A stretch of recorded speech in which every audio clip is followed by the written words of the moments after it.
Hey, what's going on, guys? I'm just about to install a new front sprocket onto my 954 here. It has a 15 tooth sprocket in the front from the factory, so I'm going to be putting on a 14 tooth. This is the old sprocket.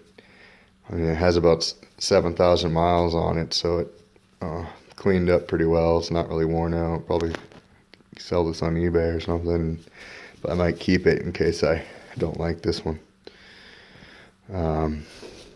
So basically, there's a cover that goes over like that. You just take that off, loosen the axle nut on the right side, and just take the wheel off, unmount the wheel, and then you can get the chain off of the sprocket. Also, when you put the new sprocket back on, you're going to want to use some of this moly grease. It works best if you use this. That's what you're supposed to use, so it doesn't damage the sprocket or wear out your chain or sprockets faster. I had to buy a 32 millimeter socket so I could torque the axle back down to spec. But I used this just use this to get the axle nut loose. So I'm gonna put some grease on there and put the new sprocket on. So when putting on the new sprocket, you want to make sure that the side with the numbers on it, where the engraving goes in. So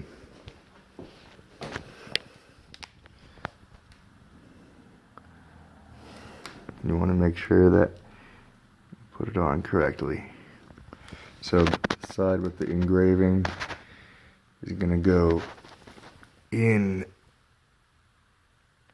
on the bike, facing in.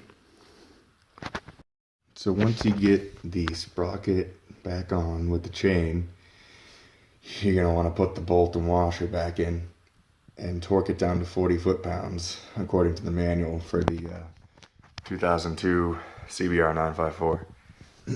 So once you torque that down, you're going to put this cover back.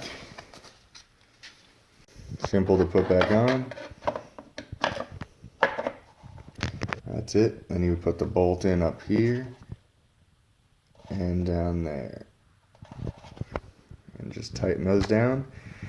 Then after that, all you gotta do is take the wheel, kind of sit behind the bike, put your foot under the wheel and kind of lift it up and just slide the axle back in. You know, make sure everything spins and the chain is on, and you torque that back down to spec and maybe clean and lube the chain a bit, and then you're ready to go.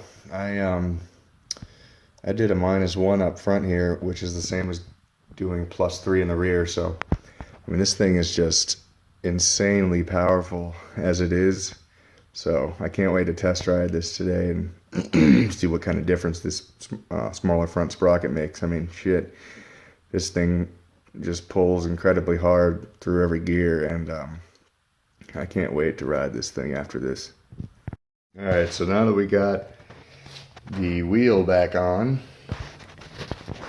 and we've adjusted the chain tension by using these hash marks on each side of the wheel, on each side of the swing arm, you want to line these up so they're on the same side by turning these screws,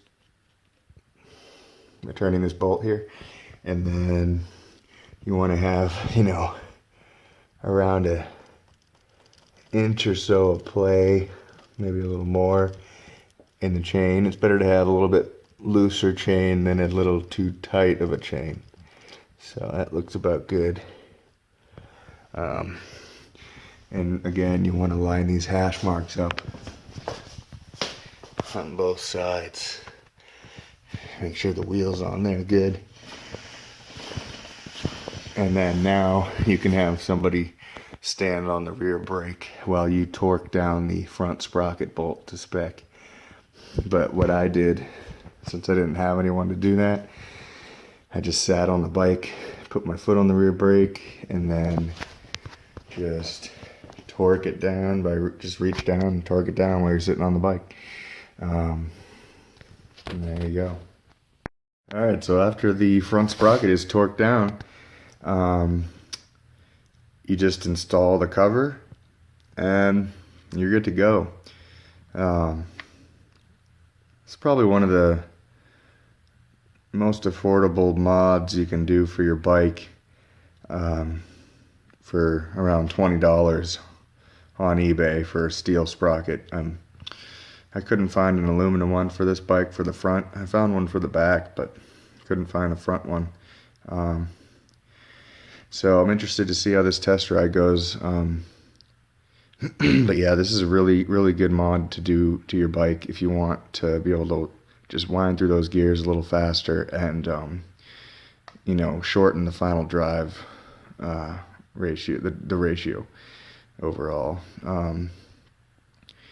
So yeah, I'm just gonna put this cover back on and take the bike off the stand and take it for a test drive. Super Bowl Sunday. It's about 42 degrees out here in Virginia, so. All right, let's see how this new sprocket is.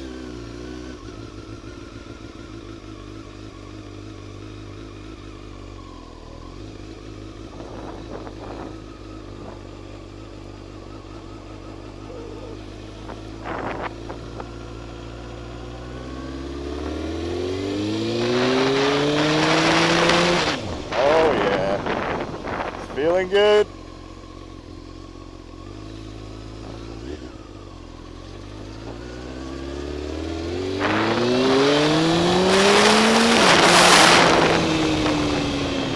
Woo.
Yep, that's definitely a noticeable difference with that smaller front sprocket. I mean, damn, I mean, it really wants to get up and go. I mean, even more so than it used to, but I really am happy with the result. I mean, 21 bucks on eBay. All right.